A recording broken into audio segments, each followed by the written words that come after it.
The golden autumn light filtered softly through the playground trees, casting dancing shadows across the colorful equipment where children's laughter rang out like tiny bells.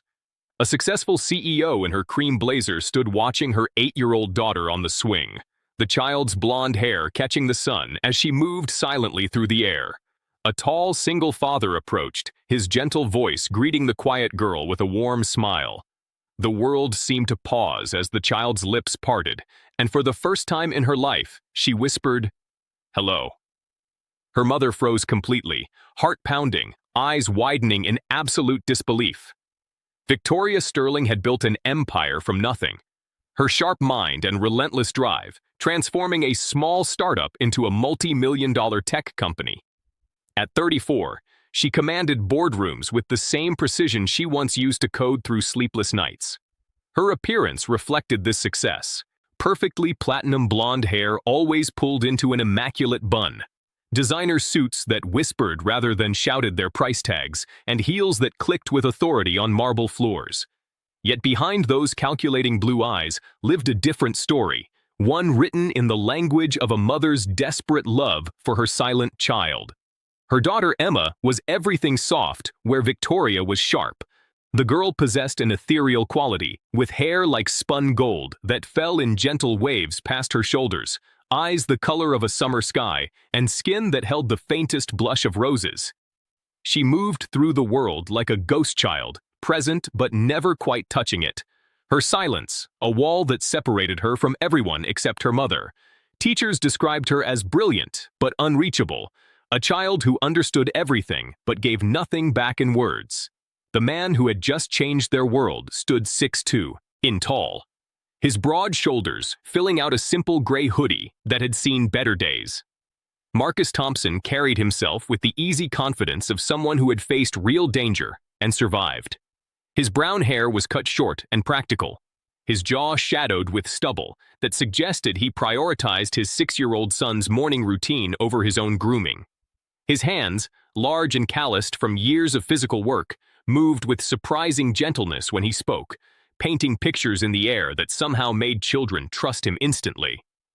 Marcus had traded his firefighter's helmet for a whistle 2 years ago after a beam fell wrong and left him with a back that couldn't handle the physical demands anymore.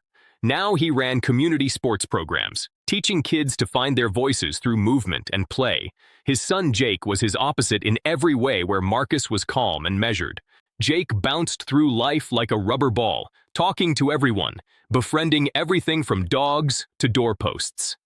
Their small American city provided the perfect backdrop for this encounter.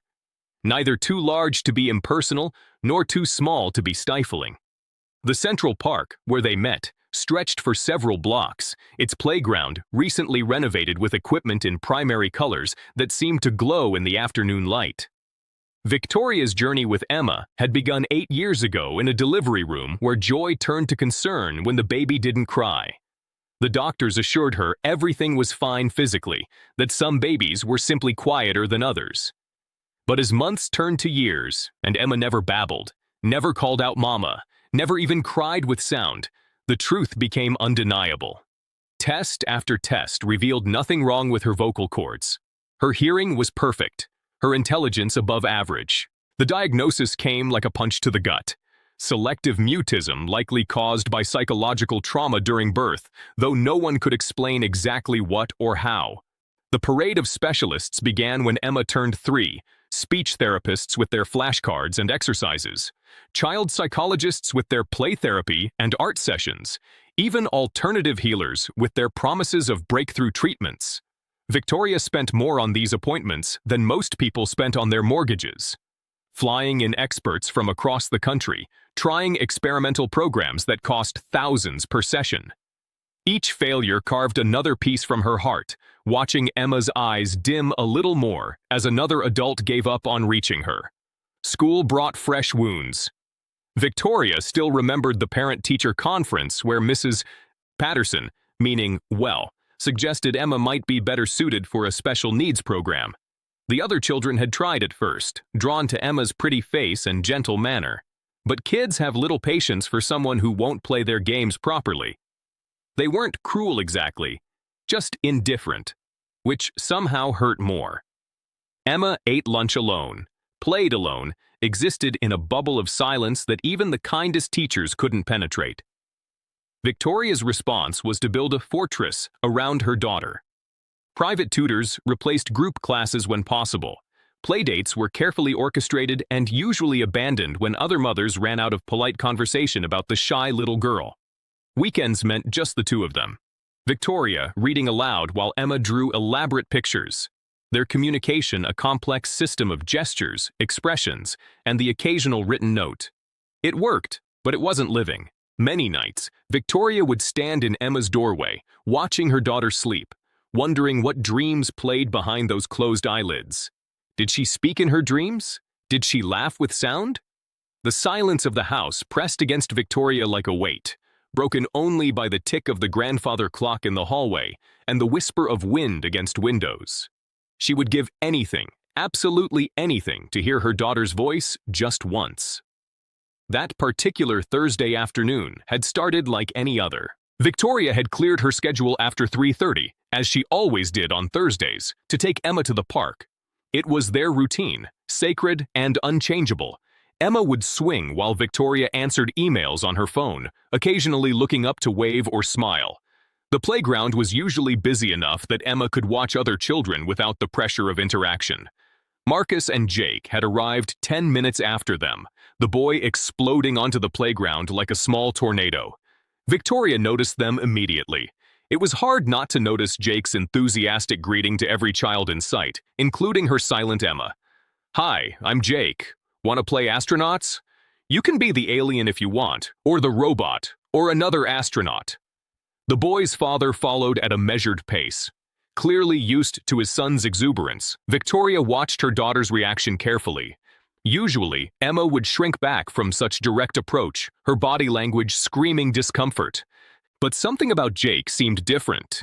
Maybe it was that he didn't wait for an answer, just continued chattering while demonstrating his rocket ship technique on the slide. Emma's eyes followed him with what looked almost like curiosity. Then Marcus approached the bench where Victoria sat. "Mind if I sit? My kid has enough energy for 3 playgrounds." His voice was warm with a slight rasp that suggested years of shouting orders through smoke. Victoria's first instinct was to politely decline to maintain the barrier she always kept between Emma and strangers.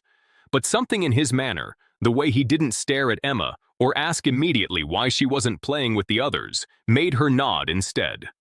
They sat in surprisingly comfortable silence for several minutes, both watching their children. Jake had progressed to the monkey bars, providing running commentary on his adventure across the lava pit. Emma remained on her swing, but Victoria noticed she had stopped moving, her attention fixed on the animated boy. "Your daughter's very observant," Marcus said finally. "Not a question, but a statement. She's cataloging everything, isn't she? How Jake moves, how the other kids respond to him, the whole social dynamic." Victoria turned to look at him sharply. Most people called Emma shy, or special, or worst of all, different. No one had ever called her observant with such respect. Most people don't notice that. Victoria replied carefully, her fingers tightening on her phone. Marcus shrugged, his eyes still on the children. "I work with a lot of kids. Some learn by doing, some by watching.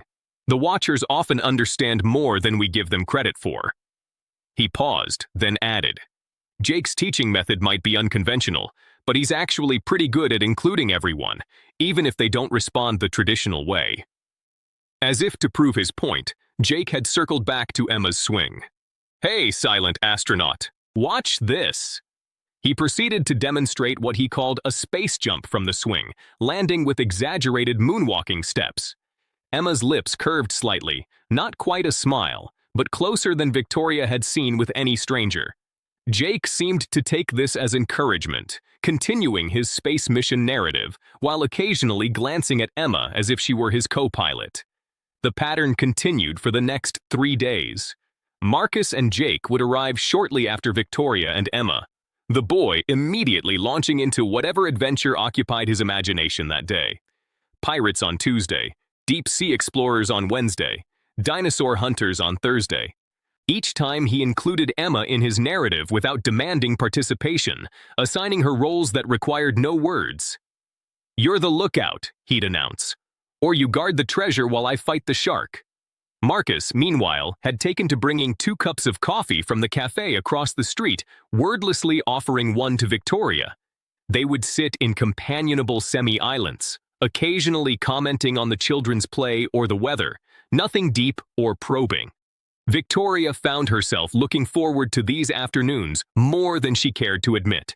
The simple acceptance in Marcus's presence, a relief from the constant explanations and apologies she usually had to make for Emma's silence. On Friday, something shifted. Jake had organized a game with several other children, something involving pretend cooking and a restaurant. He'd assigned Emma the role of taste tester, which required only nodding or shaking her head. As the other children presented their sand pies and grass salads, Victoria watched her daughter actually step forward, joining the loose circle of children for the first time. Marcus moved closer to the action, not interfering, but positioning himself where all the children could see him. When one boy complained that Emma wasn't saying if the food was good or bad, Marcus casually intervened. "Some of the best food critics write their reviews," he suggested, producing a small notebook and pencil from his pocket. "Emma, would you like to draw stars for how good each dish is?" The transformation was subtle, but profound. Emma took the pencil with steady hands and began making careful star ratings for each offering. The other children, seeing this as a new element to their game, became even more engaged, trying to earn more stars. Victoria felt her throat tighten with emotion she couldn't quite name. As the game evolved, the children decided they needed a ball to be their special ingredient. They began passing it in a circle, each child supposed to call out what magical power it added to their dish. When it reached Emma, the circle paused. Jake started to skip her, but Marcus stepped in with gentle authority. "Everyone gets a turn," he said simply, then looked at Emma with those steady brown eyes. "What does the magic ball add to the recipe?" The entire playground seemed to hold its breath. Emma looked at the ball in her hands, then at Marcus, then at her mother. Her lips moved slightly, forming shapes without sound. Marcus knelt down, bringing himself to her eye level. "I'm a little hard of hearing from all those fire truck sirens," he said with a conspiratorial wink. "Could you say it just a bit louder?" The silence stretched like a rubber band pulled to its limit. Victoria found herself leaning forward, her heart hammering against her ribs. The other children waited with the natural patience kids sometimes surprise you with. Jake bounced slightly on his toes, but didn't speak. Emma's fingers tightened on the ball. She looked directly at Marcus, took a breath that Victoria could see, lift her small shoulders, and whispered "ball." The word was barely audible, like a leaf touching ground, but it exploded through Victoria like thunder. Her hand flew to her mouth, tears instantly blurring her vision. 8 years of silence broken by one word, one impossibly beautiful word.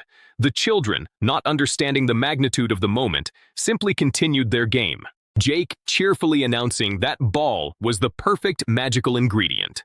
Marcus stood slowly, his eyes finding Victorious across the playground.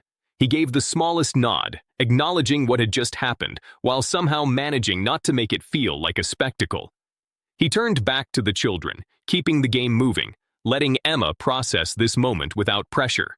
But Victoria saw his hand shake slightly as he brushed it through his hair, saw the emotion he was controlling for all their sakes. The game continued for another 10 minutes, but Victoria absorbed none of it. Her entire being was focused on Emma, who had returned to her quiet observation, but seemed somehow lighter, as if speaking that single word had released something trapped inside her. When the other children dispersed to different equipment, Emma walked to her mother with measured steps. Victoria knelt and opened her arms, and Emma stepped into them, allowing herself to be held in a way she usually resisted in public. They stayed like that for a long moment, Victoria's tears falling silently into her daughter's golden hair. When they finally separated, Marcus was standing nearby with Jake, who for once seemed to understand something important had happened, and was relatively still. "Thank you," Victoria managed, her voice thick with emotion she couldn't begin to contain. "I don't think you understand what you just 8 years of silence." Marcus's expression softened, and she saw then that he did understand, perhaps more than she knew. Every child has their own timeline, he said quietly. Sometimes they just need the right key to unlock what's already there. Jake, unable to contain himself any longer, bounced forward. Emma talked. That's so cool. Maybe tomorrow she can say spaceship or dinosaur. Oh, or maybe Marcus placed a gentle hand on his son's shoulder. And Jake stopped mid-sentence, though his eyes still sparkled with excitement. Would you like to know why it worked? Marcus asked Victoria, his tone careful. Professional. I mean, if you're interested, I've worked with selective mutism before, though nothing quite this severe. Victoria nodded immediately. Desperate to understand, to learn how to recreate this miracle, Marcus gestured to a nearby bench while the children returned to playing, Jake showing Emma his secret hiding spot under the slide. Movement and speech are connected in the brain, he began, his hands illustrating unconsciously as he spoke. When kids are engaged in physical play, especially repetitive activities like passing a ball, it can bypass some of the anxiety blocks that prevent speech. The game created a structure where speaking was just part of the pattern, not a performance. Victoria listened intently, her business mind automatically cataloging the information. But the other therapists tried play therapy, she said. Not challenging, but seeking to understand what was different. Marcus considered his words carefully. Most therapy still feels like therapy to kids. They know they're supposed to perform to meet expectations. This was just play. Emma wasn't a patient who needed to be fixed. She was just a kid in a game who happened to have the ball. He paused, then added. Plus, Jake doesn't treat anyone as different to him. Emma's always been part of his adventures. Whether she spoke or not, that acceptance might have made the difference. They talked for another hour while the children played. Marcus sharing techniques he'd learned working with traumatized children after fires. Victoria describing their long journey through the medical system. She found herself telling him things she'd never told anyone about the nights she wondered if she was failing Emma by pushing too hard or not hard enough. About the isolation of raising a child who couldn't tell you what hurt or what helped. Marcus listened with the same steady presence he'd shown with Emma. No judgment, no false promises that everything would be fine. When he mentioned he ran afternoon sessions at the community center, teaching kids confidence through sports and movement, Victoria heard herself asking if Emma could join before her logical mind could intervene. Of course, Marcus said simply, Tuesday and Thursday 4 to 5, it's drop-in, no pressure. Parents can stay and watch or grab coffee next door. He smiled slightly. Jake would be thrilled. He's already planning tomorrow's adventure with his new silent astronaut partner. That weekend, Victoria found herself replaying every moment of Friday afternoon, analyzing it with the same intensity she brought to quarterly reports. Emma had returned to silence, but it felt different now, like a choice rather than a prison.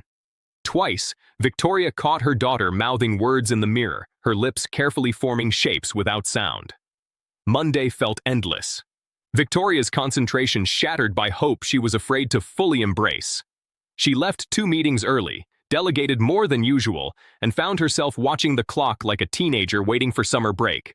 When she picked Emma up from school, the teacher mentioned Emma had participated more in class, raising her hand to point at answers on the board instead of sitting passively. Tuesday's session at the community center was a revelation. The space was simple, just a gymnasium with basic equipment, but Marcus had transformed it into an obstacle course that looked like a giant game. 7 or 8 children were already there, Jake's voice rising above the others as he explained the mission to save stuffed animals from various dangers. Marcus greeted them warmly, but without fanfare, simply pointing to where Emma could leave her backpack and join when ready. Victoria settled on the bleachers with 2 other parents, both of whom seemed relaxed and happy to chat or sit quietly. The pressure she usually felt in social situations with other parents was absent here. Emma stood at the edge of the group initially, but Jake immediately assigned her a crucial role. Emma's the eagle eye. She spots dangers we can't see. The other children accepted this without question, and soon Emma was pointing at different obstacles, guiding them through Marcus's course. When they needed to call out colors to move forward, Marcus modified the game so Emma could hold up colored cards instead. Halfway through the session, during a water break, one of the younger boys asked Emma directly what her favorite animal was.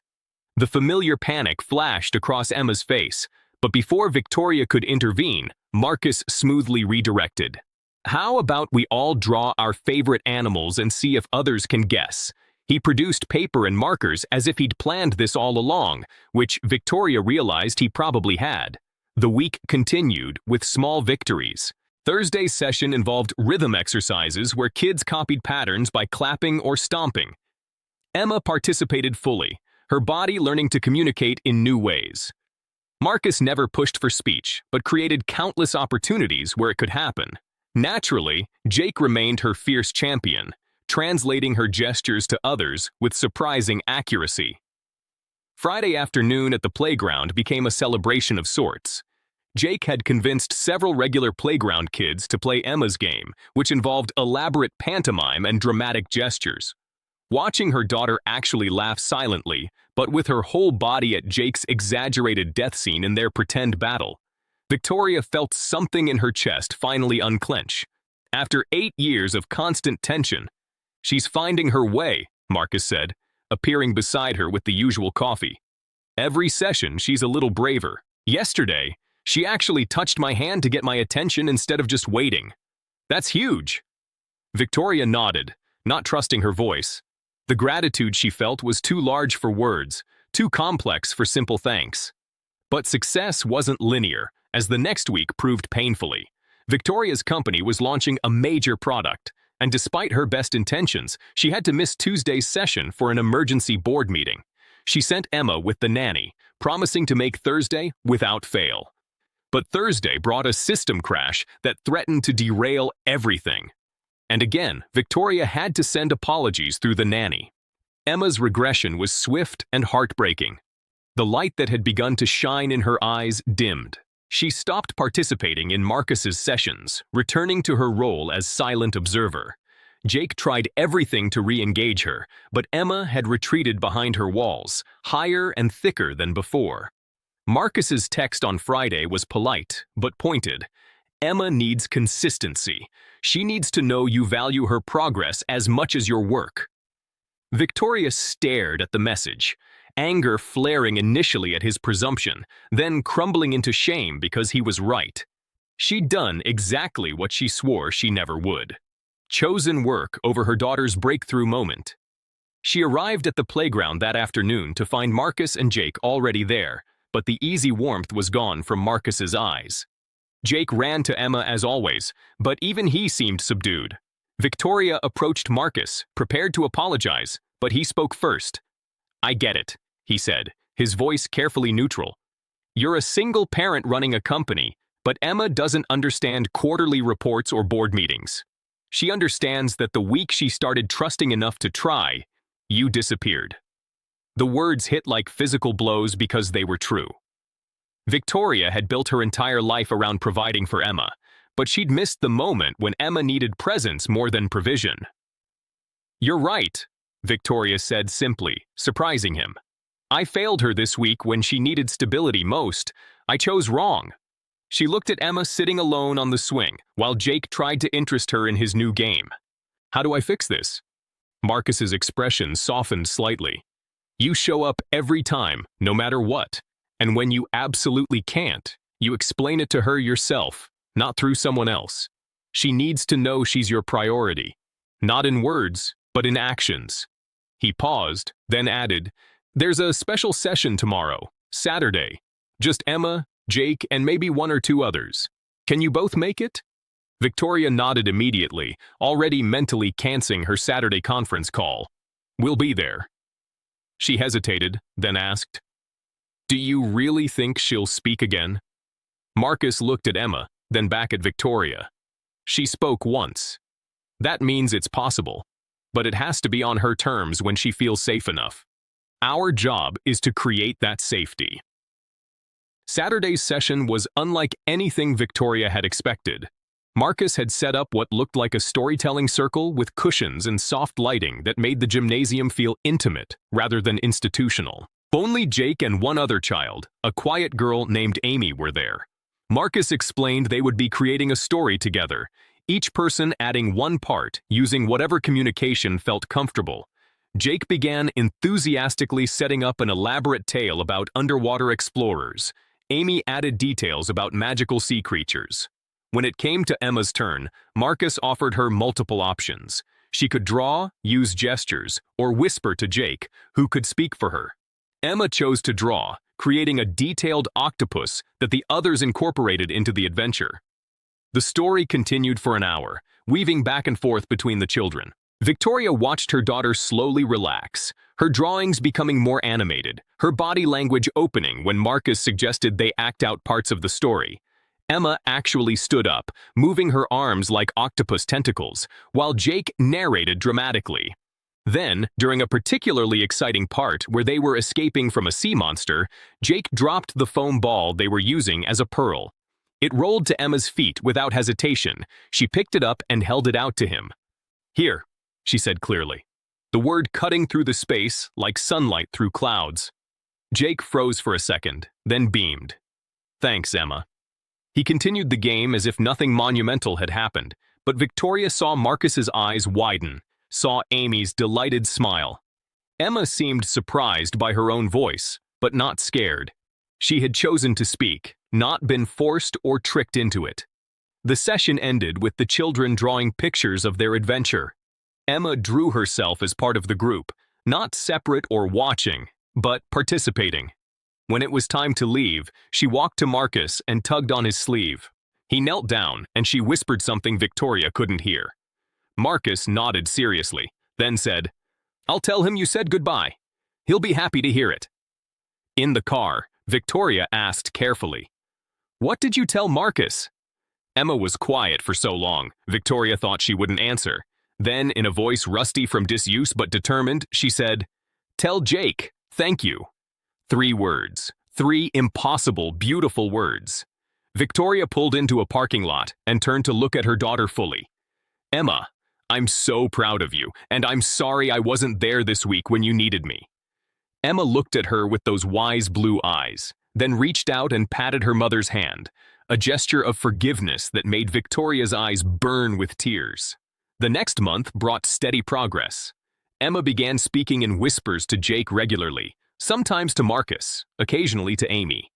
She still couldn't manage school or strangers, but within the safe circle of the community center and playground, her voice grew stronger.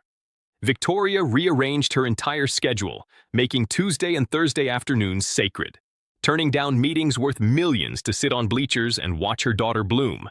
Marcus and Victoria fell into a rhythm too. Coffee conversations becoming dinner plans, always with the kids, but increasingly feeling like something more. He shared his story gradually. The wife who left when Jake was 2, unable to handle the uncertainty of a firefighter's life. The injury that ended his career, but led him to discover his gift for working with traumatized children. Victoria told him about Emma's father, a brief relationship that ended when he learned about the pregnancy. His absence, both a wound and a relief. The crisis came on a Wednesday morning in November. Victoria received a call from school that Emma had locked herself in the bathroom after a group presentation where the teacher had insisted she at least try to speak. By the time Victoria arrived, Emma was in full panic, hyperventilating, tears streaming down her face. Victoria's first instinct was to take Emma home to protect her from the world that demanded too much. But something made her call Marcus instead. He answered immediately, heard the situation, and said simply, "Bring her to the park. Jake and I will meet you there." It was a risk, taking a traumatized child to a public space, but Victoria trusted him. They arrived to find the playground empty, except for Marcus and Jake, who was setting up what looked like their very first game, the restaurant with the magic ball. Without any preamble, Jake announced, "We need our taste tester," the galaxy's pickiest food critic. Emma was still shaking, still tear-stained. But Jake's matter-of-fact inclusion reached her. She took her familiar position in the game, and slowly, gradually, her breathing steadied. When the ball came to her, she held it for a long moment. Then, looking directly at her mother, she said in a clear voice, "I want to play again." The sentence hung in the air like a declaration of independence. Not just wanting to play, but wanting to try again, to not let the morning's trauma define her. Victoria felt her knees actually buckle, and Marcus's steadying hand on her elbow was the only thing that kept her upright. They played for an hour, Emma speaking several times within the safety of the game. When it was time for lunch, Jake suggested pizza, and to Victoria's amazement, Emma nodded and said, "Cheese, please." To Marcus when he asked, "What kind?" 2 words to almost strangers in a public setting, the impossible becoming possible. Over pizza, while the kids drew on their placemats. Marcus said quietly, "She's going to be okay. It won't always be linear, but she's finding her voice. The panic this morning wasn't a setback. It was her fighting against the silence instead of accepting it." Victoria reached across the table and took his hand, not caring who saw. "We couldn't have done this without you, either of you." Marcus squeezed her hand gently. "You would have found another way, but I'm glad it was our way." Jake looked up from his drawing, observed their joined hands, and announced, "Good. Emma needs a dad who understands quiet, and I need a mom who has good snacks. Emma's mom always has those fancy crackers." The adults froze, but Emma looked at Jake, then at their parents' hands, and smiled. Not a half smile or a hidden smile, but a full, radiant expression that transformed her face. "Family," she said. The word careful, but certain. Christmas came with a special kind of magic. Emma could now speak in full sentences to her inner circle, though she still went silent around strangers. The school had finally agreed to an individualized education plan that didn't require verbal participation. Victoria had restructured her company's leadership to allow for more flexibility, and Marcus had started joining them for Sunday dinners, bringing Jake and a comfortable ease that made their unconventional family feel inevitable. The breakthrough everyone had been waiting for came in February during Jake's 7th birthday party. Emma had helped plan it for weeks, and when it came time to sing Happy Birthday, her voice joined the chorus. Not loud, not confident, but present. Every parent there understood they were witnessing something special, and not one of them made it awkward by commenting. Later, as Jake opened presents, he saved Emma's for last. She had drawn him an elaborate comic book of all their adventures, each page detailing a different game they'd played. When Jake hugged her, she whispered something in his ear that made him beam. Emma says, "Next adventure, she's the narrator," he announced proudly. Spring arrived with possibilities. Marcus and Victoria's relationship had evolved into something neither had expected, but both treasured. They were cautious, mindful of their children, but the connection was undeniable. Emma had started speaking to her teachers occasionally, single words but voluntary.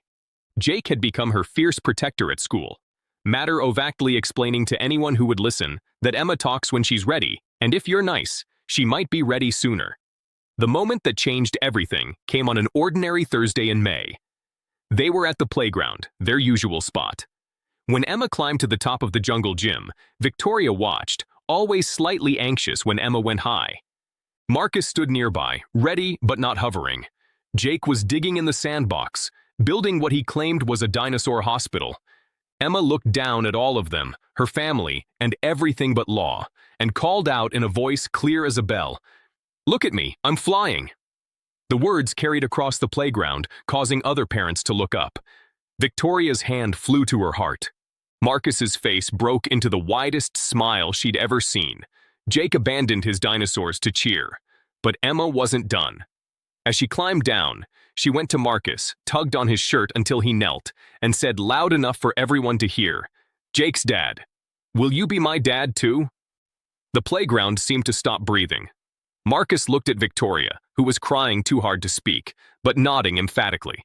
He turned back to Emma and said softly, "I would be honored to be your dad." Jake, never one to be left out of a moment, ran over and added, "And Emma's mom can be my mom. We're getting a whole family." He looked at Emma seriously. "But you have to talk at our wedding. Deal?"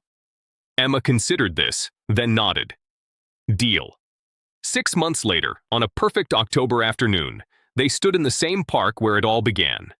Victoria wore a simple cream dress that moved in the breeze, her hair down for once. Marcus had actually worn a suit, though Jake had already managed to get grass stains on his matching pants.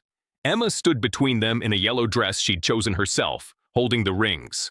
When the officiant asked if anyone had any words to share, Emma stepped forward. The small gathering of family and close friends held their breath. She looked at Marcus, then at her mother, then at Jake, who was practically vibrating with excitement. "My mom was sad because I couldn't talk," she began, her voice carrying clearly across the lawn. "Marcus and Jake showed us that love doesn't always need words, but now that I have words, I want to say them." She turned to Marcus. "Thank you for waiting until I was ready. Thank you for making Mom smile again. Thank you for being my dad." Even before I could ask, she turned to Jake. "Thank you for being the best brother and never making me feel broken." Finally, she faced her mother. "Thank you for never giving up. Even when it was hard, I always heard you. Even when I couldn't answer, there wasn't a dry eye in the gathering." Jake, unable to contain himself, shouted, "Group hug?" And they collapsed together, a laughing, crying tangle of limbs and love. Emma's laughter with sound rang out like the sweetest music Victoria had ever heard. As they stood to exchange vows, Victoria looked at this man who had changed their lives simply by seeing her daughter not as a problem to be fixed, but as a person to be understood. Marcus caught her eye and winked. And she knew he was thinking the same thing she was. That sometimes the best families are the ones that find each other in unexpected places. The ceremony concluded with Jake and Emma releasing butterflies they'd raised themselves, watching them scatter into the sky. Emma called out, "Fly high, butterflies," her voice confident and clear. As the insects disappeared into the blue, she slipped her hand into Marcus's and her other into her mother's, with Jake holding on to Marcus's other side. Standing there in the golden afternoon light in the park, where a silent girl had found her voice and a broken family had become whole, Victoria realized that some victories couldn't be measured in profit margins or corporate successes. Some victories were measured in words finally spoken, in trust finally given, in love finally received. Emma looked up at her new complete family and said simply, "Home." And it was.